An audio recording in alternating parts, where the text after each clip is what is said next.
विद्यार्थियों, आज हम व्याख्या करेंगे पथ की पहचान, जो कविता है आपके पाठ्यक्रम में, उसके 5वें खंड की। तो औपचारिक कोई बात ना कह के सीधे सीधे समय बर्बाद ना करके हम प्रसंग और व्याख्या करते हैं। तो प्रसंग में आप लिखेंगे कि इस पद में कवि ने यात्री को संबोधित करते हुए या पथिक को संबोधित करते हुए किसी भी मार्ग पर अग्रसर होने से पूर्व उसमें आने वाली कठिनाइयों के प्रति आगाह किया है। भावुकता के प्रवाह में आकर किसी भी मार्ग पर चल पड़ना या किसी भी मार्ग को छोड़ देना, किसी भी कार्य को छोड़ देना उचित नहीं है, कवि ऐसा कहना चाहता है। तो स्वप्न आता स्वर्ग का, दृगकोरकों में दीप्ति आती, पंख लग जाते पगों को, ललकती उन्मुक्त छाती।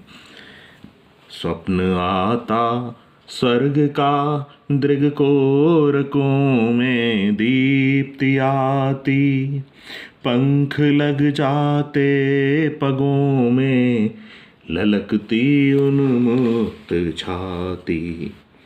रास्ते का एक कांटा, रास्ते का एक कांटा, पाँव का दिल चीर देता, रक्त की दो बूंद गिरती, एक दुनिया डूब जाती।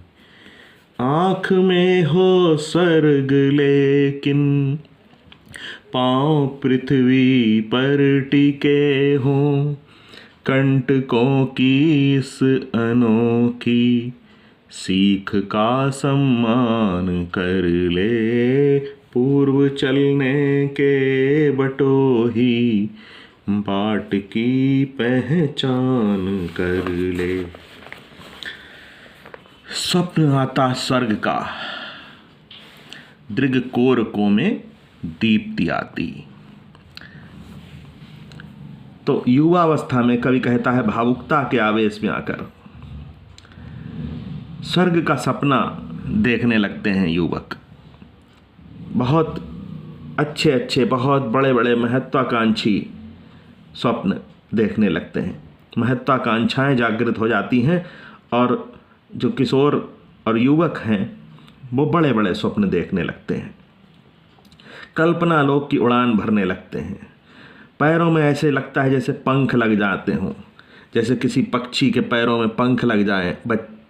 किसी छोटे पक्षी के पैरों में जब पंख लग जाते हैं तो वह एकदम से उड़ान भरता है। ललकती उन्मुक्त छाती, और पंख जब पक्षी फैलाता है तो उसकी छाती निकल आती है। तो हरिवंश राय बच्चन जी ने अपनी कविताओं में पक्षियों का बहुत प्रयोग किया है, और एक कविता और भी आपने पढ़ी होगी, नीड़ का निर्माण फिर उसमें भी उन्होंने पक्षी से तुलना की है मनुष्य की। अन्य कवियों ने भी की है, जैसे खगोड़ते रहना जीवन भर, एक कविता आपने पढ़ी होगी। तो पंख लग जाते पगों में, ललकती उन्मुक्त छाती, यानी कहते नहीं है कि ये वो तो बहुत उड़ रहे हैं, उड़ान भरने लगे हैं। तो कल्पना लोक में, यानी कि महत्वाकांक्षी हो जाना बहुत अधिक। रास्ते का एक कांटा, पाँव का दिल चीर देता, किंतु अचानक कोई समस्या आ जाए। रास्ते का एक कांटा, कांटा क्या है? अचानक आ जाने वाली कोई समस्या या कोई बाधा। पाँव का दिल चीर देता, और गति रुक जाती है एकदम से। सारी कल्पनाएं, सारे जो स्वप्न हैं वो एकदम से धराशायी हो जाते हैं। रक्त की दो बूंद गिरती, एक दुनिया डूब जाती, और जड़ा सी पीड़ा में व्यक्ति कराह उठता है और अपनी जो कल्पनाएं हैं, जो आकांक्षाएं हैं, निराश हो जाता है। उनको प्राप्त करने में निराश हो जाता है, यानी हौसला टूट जाता है, उसका उत्साह क्षीण हो जाता है। आँख में हो स्वर्ग लेकिन पाँव पृथ्वी पर टिके हों। कवि कहता है कि इस तरह की उड़ान नहीं चाहिए। इस तरह की उड़ान जीवन में नहीं चाहिए कि जरा सी बाधा जाने पर एकदम से हताश हो जाए, निराश हो जाए।